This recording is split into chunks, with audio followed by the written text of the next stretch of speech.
जो नवरात्र की अष्टमी तिथि को, अष्टमी के दिन मां मालिनी के नाम से, मां गौरा के नाम से, आदि शक्ति के नाम से किसी नारी की जिंदगी जब इस तरह से जी रही होती है, शिव पुराण कहती है केवल एक चावल का दाना, एक अक्षत, एक बेलपत्र और एक पुष्प की, लाल पुष्प की पंखड़ी, अष्टमी के दिन मां मालिनी के नाम से, मां गौरा के नाम से, आदि शक्ति के नाम से, तीन नामों का स्मरण कर कर मालिनी, मां गौरा, आदि शक्ति का स्मरण कर कर जो अशोक सुंदरी वाली जगह पर समर्पित कर देती है नारी, उसकी जिंदगी से दुख समाप्त हो जाता है और वो खुशी की ओर अग्रणी। आज भी मां कांगड़ा, मां चिंतपूर्णी, मां मनसा, मां करोली, मां वैष्णवरानी, मां ज्वाला, जितनी जितनी शक्तिपीठ है, सारी शक्तिपीठों में आज भी हलवे और चने का भोग लगता है। आज भी चना हलवा का भोग लगता है। कोई पूछे उनसे, क्यों साहब ये चने का भोग क्यों लगता है, ये हलवे का भोग क्यों लगता है, तो गुड़ की जगह हलवा है पर चना आज भी उसी जगह पर है। चने का भोग आज भी मां आदि शक्ति को लगाया। बहुत बीमार रहता है, शरीर में कष्ट रहता है, उसको भोजन नहीं भाता, भूख नहीं लगती, भूख नहीं लग रही, भोजन नहीं भा रहा, भोजन नहीं भा रहा, भोजन अच्छा नहीं लग रहा, भूख नहीं लग रही, शरीर में अन्न नहीं लग रहा, दुबला पतला होते जा रहा है, शरीर खराब होते जा रहा है, तो उससे निवेदन है अगर बन सके तो प्रयास करना। आप किसी भी देवी के मंदिर में जाकर, किसी भी देवी के मंदिर में जाकर एक दुर्वा, एक बेलपत्र माता के मंदिर में मां शकंभरी के नाम से रखना। उस दुर्वा को वापिस लाना, बेलपत्र को वापिस लाना। बेलपत्र सुबह के समय खाना और दुर्वा शाम के समय खाना। ये दो, एक बेलपत्र एक दुर्वा, लगभग 5 या 7 दिन तक लगातार आपने अगर कर लिया तो भूख भी लगेगी, भोजन भी भाएगा और स्वाद भी आएगा, आपको अच्छा लगेगा। शकंभरी माता का स्मरण कर कर जीव उदर पोषण कर लेता है। उदर किसी भी अष्टमी तिथि को 12 महीने में शुक्ल पक्ष कृष्ण पक्ष की अष्टमी तिथि पड़ती है। यदि किसी भी अष्टमी तिथि को अगर किसी ने नियम बनाया 5 अष्टमी का, 8 अष्टमी का, 7 अष्टमी का, एक कनेर का पुष्प शिवजी के शिवलिंग को समर्पित करना, अशोक सुंदरी के स्पर्श करना, और जो जलाधारी होती है, किसी भी अष्टमी तिथि को 12 महीने में शुक्ल पक्ष कृष्ण पक्ष की अष्टमी तिथि पड़ती है।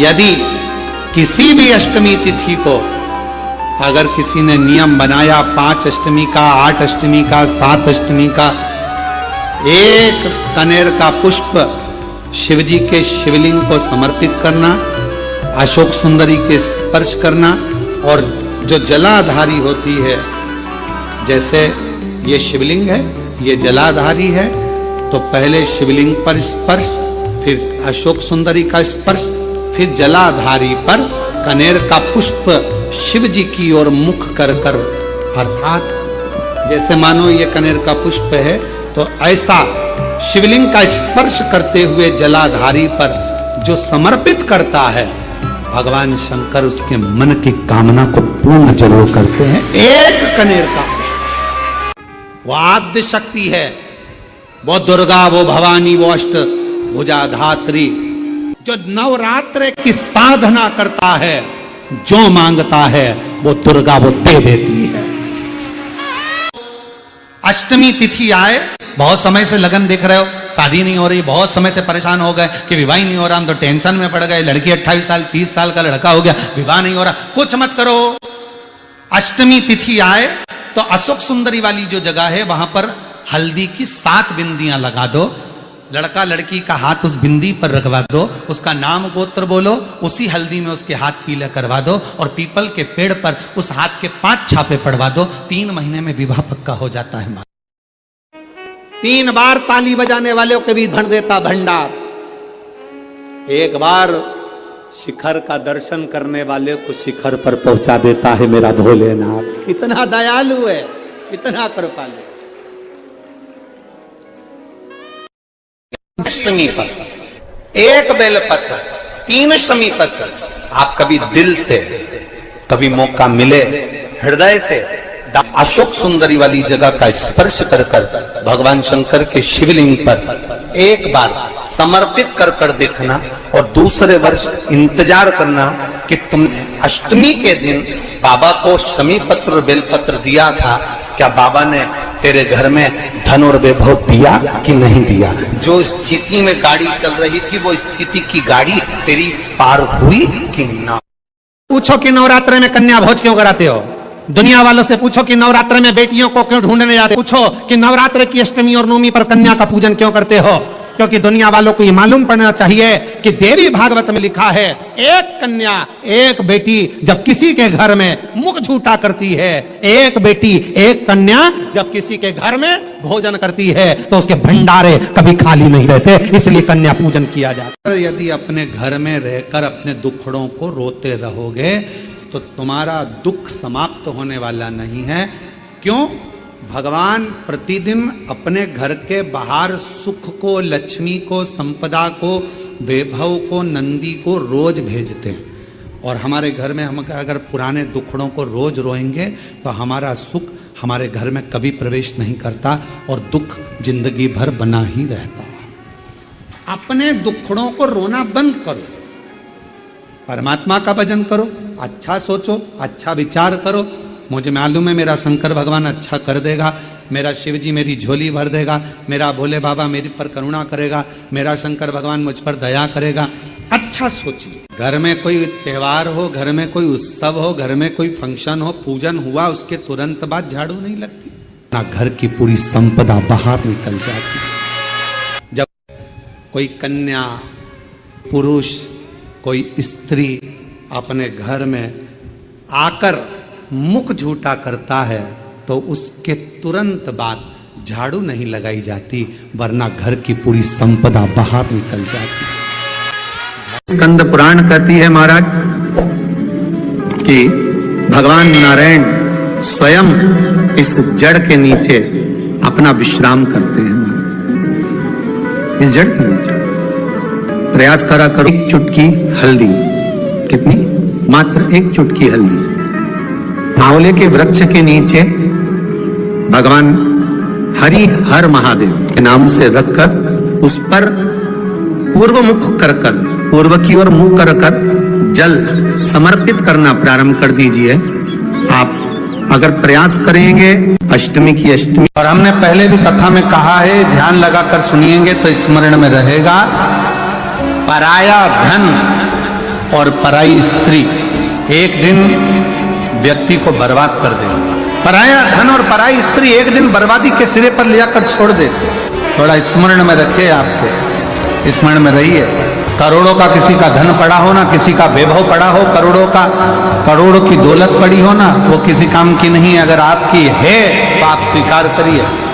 और हमने मात्र एक बेलपत्र और एक दुर्वा, दुर्वा जानते हो ना, दूब बोलते हो कि दुर्वा बोलते हो?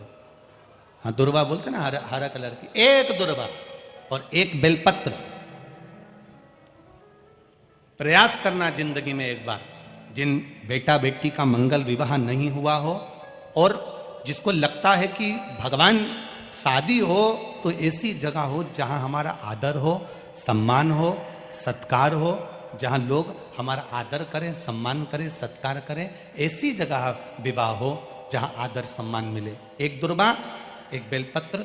अष्टमी के दिन नंदीश्वर का स्पर्श कराकर, नंदी का स्पर्श कराकर, जलाधारी का स्पर्श कराकर शिवलिंग के ऊपर समर्पित कर देता है, उसको जो वर प्राप्त होता है और घर प्राप्त होता है वो अच्छा ही प्राप्त होता है। अदालत तक नहीं जाना पड़ता, तलाक तक बात नहीं पहुंचती और उसके घर में सुख और समृद्धि रहती। क्या क्या चढ़ाना है? जम के बोलो जरा।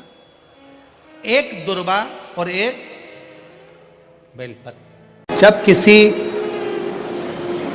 व्यक्ति के घर में एक बेटी का जन्म होता और बेटी की किलकारी, बेटी के पांव की खनक, बेटी के किलकारी, पांव की खनक,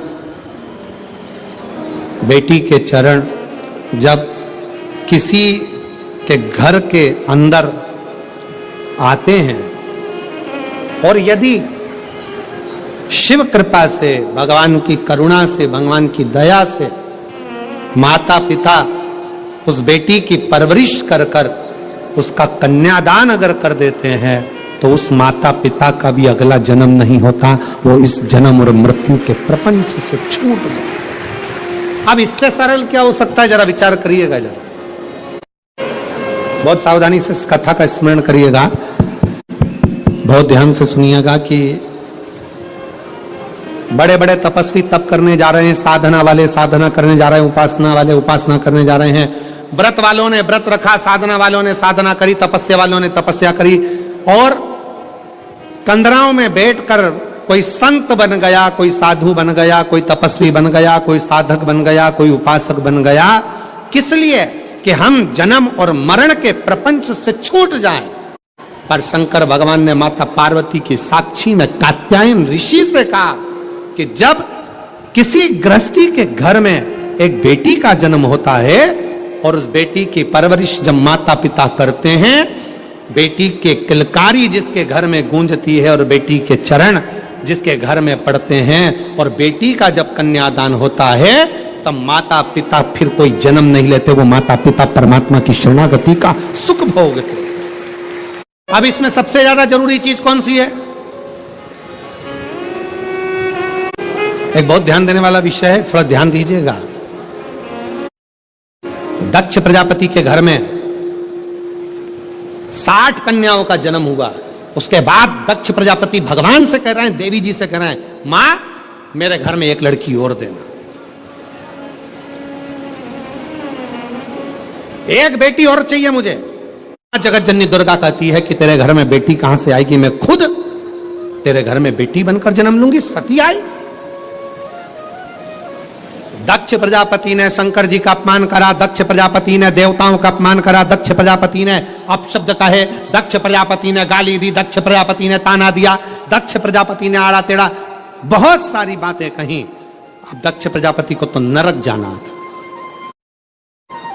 दक्ष प्रजापति को तो नरक भोगना था। पर दक्ष प्रजापति के घर में बेटियों का जन्म हुआ था, दक्ष प्रजापति ने बेटियों का कन्यादान किया था, इसलिए शंकर भगवान का अपमान करने के बाद भी दक्ष प्रजापति नरक नहीं भोगा है। दक्ष प्रजापति मरण, शीश कटने के बाद बकरे का मुख लग गया और बकरे का मुख लगने के बाद भी स्वर्ग भोगा है, वो दक्ष प्रजापति है, क्योंकि बेटी का जन्म ही प्रबल है।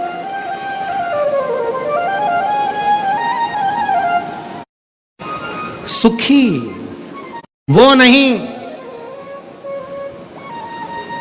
जिनके घर में धन की पेटी है,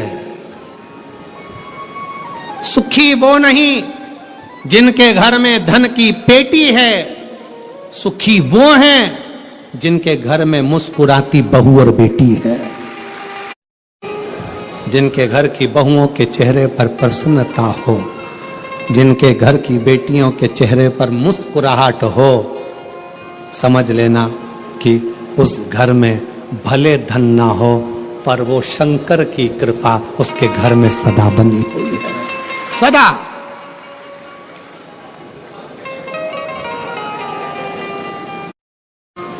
नवरात्र चल रहे हैं,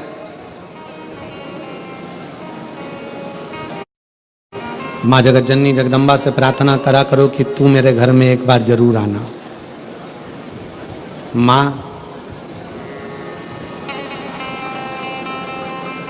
प्रत्येक घर के अंदर एक बेटी का जन्म जरूर होना चाहिए।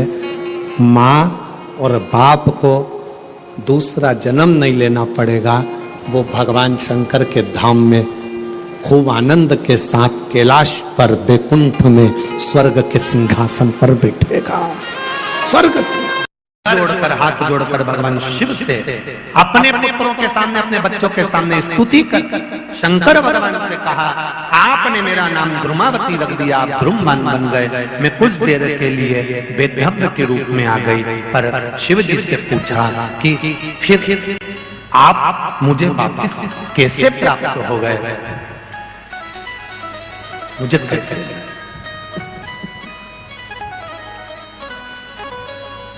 शिव जी कहते हैं, कुंवारी कन्या तीज का व्रत करती है, हरतालिका तीज करती है, छोटी तीज, बड़ी तीज, हरियाली तीज करती है, छठ व्रत करती है। कुंवारी कन्या नवरात्रि व्रत करती है। कुंवारी कन्या जितने भी व्रत धारण करती है, सोमवार, मंगल, बुध, गुरु, शुक्र, शनि, जो भी व्रत उसने करा है, कुंवारी कन्या भूल से एक लोटा जल मुझे समर्पित करती है। शिव कहते हैं वो मेरी पुत्री के समान हो जाती है, सुख सुंदरी के समान। उसके लिए वर देखना मेरा काम हो जाता है। उस कन्या के लिए श्रेष्ठ वर देखना। मैं बेटियों से एक बात जरूर कहूंगा, शादी होने के बाद आप शंकर जी को जल चढ़ाओगी वो अलग बात है, पर कुंवारी रहते हुए अगर आपने शिव जी पर जल चढ़ाना प्रारंभ कर दिया तो ये निश्चित है, ये निश्चितता है कि आपके लिए वर आपके माता पिता जरूर देखेंगे, पर पक्का शंकर भगवान ही करेंगे कि कहां है।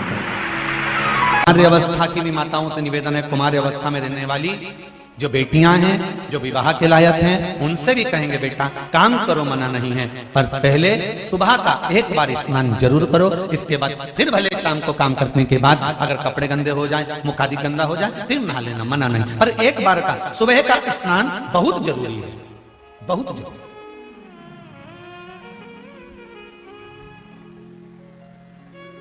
जो बेटियां दोपहर का स्नान मध्याह्न होने के बाद, भले कुंवारी हैं, शादी नहीं हुई, अगर करती हैं तो उनको भी जहां वो ब्याह कर जाती हैं वहां पर कुछ ना कुछ मानसिक टेंशन, परिवार का खटर पटर या किसी ना किसी रूप में पति पत्नी का क्लेश या पारिवारिक क्लेश को झेलना पड़ता। और जितनी बेटियां हैं कथा को सुनना और ध्यान लगाकर देखना कि तुमने कुंवारी अवस्था में कहीं दोपहर के बाद स्नान तो नहीं करा और ससुराल में टेंशन चल रहा है, तो उसका कारण तुम समझना कि तुम अच्छी हो, तुम्हारे परिवार वालों ने लड़का भी अच्छा देखा, फोन पे बात भी अच्छी करी, उसने 8 घंटा करी, बापड़ा ने 4 से बाहर तो मिलने आ गया, वो घुमा के भी लाया, गुपचुप भी खिलाया, पानी पता सा चाउमीन भी खिलाया, सब खिलाया। फिर ऐसा क्या हो गया शादी के बाद कि 1-1.5 साल तो अच्छे रहे, उसके बाद तो क्लेश क्लेश क्लेश। पहले तो सास भी फोन करती थी, ससुरा भी बोलता था, सब प्रेम से बोलते, देवरानी जेठानी सब इतने अच्छे से बोलते थे। अब क्या हुआ? उसका कारण बेटियां एकांत में बैठकर सोचना कि कहीं तुमने कुंवारी अवस्था में या अपने ससुराल में कहीं पर भी मध्याह्न के बाद तो स्नान नहीं करा, उसको निकाल कर देखना, फिर सोचना हो। और जिनका सौभाग्य में अगर दिक्कत आई है, कहीं सौभाग्यता में अगर दिक्कत आई, तो वो माताएं भी विचार करें एक बार बैठकर कि कहीं हमने फैला लिया दीपावली का, कहीं होली का, कहीं इसका, कहीं उसका, कहीं हमने पापड़ लेके बैठ गए, मैं तो जब ही नहाऊंगी जब पूरा हो जाएगा, 4 बजे तक नहीं मैं बैठी चरली, पर नहीं। और शाम लाके रोटी भी दे दी, वहीं खा ली, हाथ पैर धो के फिर पापड़ बेलने बैठी गई और बजा दी 3-4, उसके बाद कि अब तो नहाऊंगी और फिर नहाने गई। तो विचार करना कि सौभाग्य पर दिक्कत क्यों आई, कारण क्या बना, बेटियों को तकलीफ क्यों आई, उसका कारण हमें ढूंढना है, कोई दूसरा नहीं ढूंढेगा। आप आए नहीं और सुबह हो गई, मेरी पूजा की थाली धरी रह गई, कारण क्या था कि तुम क्यों नहीं आए, क्या कारण था ऐसा जो तुम नहीं पहुंचे। हमें उस कारण को ढूंढना कि हम अच्छे हैं, हमारा व्यापार अच्छा है, हमारे घर के लोग अच्छे हैं, सब कुछ अच्छा चल रहा था, सब अच्छे से चल रहा था, फिर दुख क्यों आया, उसका कारण हमें अपने आप में ढूंढना, कोई दूसरा नहीं ढूंढेगा। और तुम सियोर वाले महाराज जैसे ना जाने कितने महाराज के पास में घूमोगे और सबके पास जाकर पूछोगे कि महाराज बताओ, महाराज बताओ, महाराज बताओ, सब बता देंगे कि तेरे घर में वो नारियल लटका, तेरे घर में वो धागा लटका, कोई कहेगा कि तेरे को हवा लग गई, कोई कहेगा कि तेरी हवाई छूट गई। तो ये सब चीजें कहीं मालूम पड़े कि कोई चीज हो रही है, कोई ये चीज हो रही है, कोई वो चीज हो रही है, तो दुनिया के लोग कहेंगे उसने जादू कर दिया, उसने टोना कर दिया, उसने ये कर दिया, उसको ये हवा लगे, उसकी हवा छूट जावे, उसकी ये हो जावे, उसकी वो हो जावे, तो कहीं बंधन छूट रहा है, कहीं बंधन लग रहा है। तो ये सब चीजें दुनिया के लोग तुमको कह सकते हैं, पर हम पितृ दोष देख रहे हैं, वास्तु दोष देख रहे हैं, हमने ग्रह दोष देखा, पर पत्रिका में दोष देखा, पर हमने अपना दोष देखा क्या कि हमने क्या करा है। हम सारे दोष देख रहे हैं और सारी नदी में नाव का शरीर में पाव का और पूजन और कथा में भाव का बड़ा महत्व होता है। जो इसको समझ गया उसकी जिंदगी सार्थक हो गई। नदी में जो नाव है वो भी मंजिल तक पहुंचाने वाली है। शरीर में जो पांव हैं ये भी मंजिल तक पहुंचाने वाले हैं।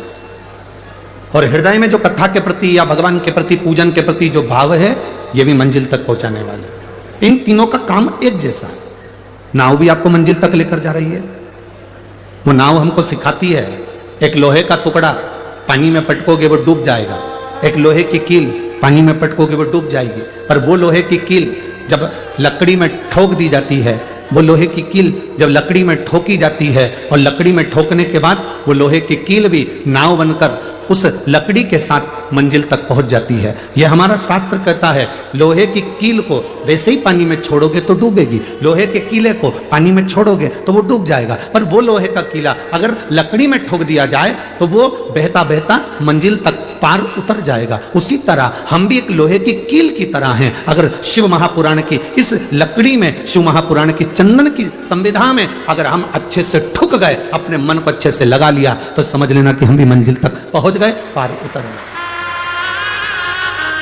अब कोई कहे गुरुजी आप हमको लोहे की कील कर रहे हो, कोई कहे गुरुजी आप हमें लोहे का कीला कर रहे हो। मनुष्य लोहे की कील की तरह होता है। जैसे कीले पर जंग पड़ जाती है, उस जंग को निकालने के लिए उस पर थोड़ा सा कुछ ना कुछ लगाना पड़ता है। उसी तरह मनुष्य की जिंदगी में भी जंग पड़ती है, अहंकार की, काम की, लोभ की, आसक्ति की, वासना की, तृष्णा की। ये जंग हमारे शरीर पर चढ़ती जाती है, हमारे मन पर चढ़ती जाती है, हमारी इच्छाओं पर चढ़ती जाती है। जब हम इसमें भगवान की अविरल भक्ति का थोड़ा सा पेंट लगा देते हैं, भगवान की भक्ति का थोड़ा सा भजन का बल लगा देते हैं, तो हमारे शरीर पर जो ये अहंकार की जंग है, वासना की जंग है, तृष्णा की जंग है, काम आसक्ति की जो जंग है, वो निकल जाती है। नदी में नाव का, शरीर में जम के बोलो पांव का। ये अगर शरीर में पांव नहीं हो ना तो फिर मंजिल तक पहुंचना बड़ा कठिन, बहुत कठिन। नदी में नाव मंजिल तक पहुंचा रही है, शरीर में पांव मंजिल तक पहुंचा रहे हैं। और हमारे कथा में जो हम आए हैं, इतनी इतनी दूर दूर से आप लोग यहाँ पहुंचे हैं, बड़ी दूर से चलकर आराम से गाड़ी से पैसा लगाकर 100 रुपये, 200 रुपये, 50 रुपये ऑटो वाले को देकर, गाड़ी में डीजल वीजल डलवा कर तुम यहाँ पहुँचे हो, तो इसमें तुम्हारा जरूर भाव होगा। और फिर कहते हैं नदी में नाव पार लगाने वाली होती है, शरीर में पांव मंजिल तक पहुँचाने वाला होता है। और तुम्हारे हृदय में जो भाव है तुम्हें परमात्मा से जरूर मिलाएगा और तुम्हारा कार्य सफल करेगा, ये निश्चित है। तुम्हारा भाव नहीं होता तो तुम यहाँ पहुँचते होते हैं। एक होता है वफादार, दूसरा होता है मददगार, और तीसरे नंबर पर होता है दोगला, चापलूस। 3 है, ध्यान देना और बहुत सावधानी से सुनना। जो मददगार होगा ना, जो वफादार होगा ना, आज के लोगों को वफादार और मददगार अच्छे नहीं लगते। आज के लोगों को चापलूस और दोगले बहुत अच्छे लगते हैं, जो एक ना एक दिन तुम्हारे साथ दोगला कर दोगलाई कर अच्छे नहीं लगते। कोई मददगार है ना, अच्छा नहीं लगेगा, बहुत ऐसा लगेगा, ऐसा वो मदद कर रहा है, पर आपको ऐसा लगेगा बताओ जरूर कोई बात है, ये मेरी मदद कर रहा है, मतलब कुछ ना कुछ इसको मतलब होगा मुझसे, इसलिए मेरी मदद कर रहा है। अरे भाई, तुम आए थे कुबेरेश्वर धाम, तुम कुबेरे बाबा के दरवाजे पर आए थे, तो उसको लगा तुम्हारे बैग में वजन ज्यादा है, इसलिए बेचारे ने कहा लाओ माँ मैं वजन उठा लेता हूं। पर तुम्हें लगा लेकर भग गया तो, कहीं का चोटा हुआ तो। मददगार, वफादार आपको ठीक नहीं लग रहा है, और फिर कोई बंठन के बेहतरीन डेंटिंग पेंटिंग करके और बहुत आराम से तुम्हारे पास में आया और तुम्हारे साथ में खाया पिया, मौज करा, एंजॉय करा, और फिर बाद में वो तुम्हारे साथ में दोगलाई कर कर, चापलूसी कर कर, और वो तुमको चूना लगा कर चले गया। सब दूर कहती फिर रही हमने इतना विश्वास किया था, हमको क्या मालूम था ऐसा, हमने इतना यहाँ कौन आज के जमाने में जो दूसरे की मदद करता है दुनिया के लोगों को अच्छा नहीं लगता, उसमें लोग चालू हो जाते हैं। हो सकता है लालच होगा इसलिए कर रहा होगा, किसी को भोजन कराया भंडारा कराया तो लोगों को बुरा लगेगा, भंडारा इसलिए कर रहा होगा कहीं से आ गया होगा। और अरे भाई कर रहा है, इससे बढ़कर और क्या चाहिए? भगवान से प्रार्थना करो कि तुमको भी ऐसा दे और तुम्हारे पास में ऐसे भंडारे में निकले। कोई मददगार है, मदद कर रहा है, अच्छा नहीं लगेगा। कोई मदद कर रहा है, ठीक नहीं लगेगा। कोई वफादार है, तुम्हारे साथ में अच्छा काम कर रहा है, चलो मैं तुम्हारा टिकट करा देता हूँ, माँ मैं तुम्हारा टिकट करा दूं क्या, तुमको सियोर भेज दूं क्या। इतने में माता जी सोचेगी बताओ मेरे को लगता है टिकट मिकट का पैसा खा जाएगा ही, ऐसा लग रहा। और बेचारा अच्छे के लिए कि बूढ़ी है, बुजुर्ग है, बूढ़ा है, परेशान है, चलो थोड़ी सी मदद कर दे। तो मददगार वफादार आज के जमाने में कली काल में लोगों को अच्छे नहीं लगते। आज के जमाने में जो चापलूस हैं तुम्हारी चापलूसी करें, तुम्हारे पास में दिन रात बैठे रहें, तुम्हारे साथ में खाए पिए और एक दिन तुम्हारे साथ में दोगलाई कर कर चले जाएं, तुम्हें वो अच्छे लगते हैं। आज का जमाना है। पर मेरा शंकर, मेरा ओघड़दानी, मेरा शंभु, मेरा त्रिकालदर्शी, मेरा कैलाशी अविनाशी, मेरा शंकर भले तुम्हारे एक लोटा जल का फल तुम्हें थोड़ा देर से मिले, पर मेरा शंकर भगवान कभी भी तुम्हारा हाथ मरते दम तक छोड़ता नहीं है, वो देता ही रहेगा। वो शिव दुख आए ना, कोई तकलीफ आए, कोई कष्ट आए, बहुत बड़ी समस्या में गिर गए हो, बहुत तकलीफ में हो, उल्टे हाथ की हथेली पर बेलपत्र सीधे हाथ से उस पर रखकर शिव का स्मरण करिए, शंकर को याद करिए। श्री शिवाय नमस्तु। फिर सीधे हाथ में बेलपत्र लेकर बाबा को प्रार्थना कर कर शिवलिंग पर समर्पित कर दीजिए। एक लोटा जल को चढ़ाओ, प्रार्थना करो, विनय करो। श्री शिवाय नमस्तुभ्यम। हर हर महादेव। पूज्य गुरु जी ने इस वीडियो में शारदीय नवरात्रि के दुर्गा अष्टमी के विशेष उपाय बताए हैं। वीडियो को ज़्यादा से ज़्यादा शेयर करें, कमेंट करें, लाइक करें और चैनल को सब्सक्राइब अवश्य करें। कमेंट में जय श्री राम, हर हर महादेव, जय माता दी अवश्य लिखें।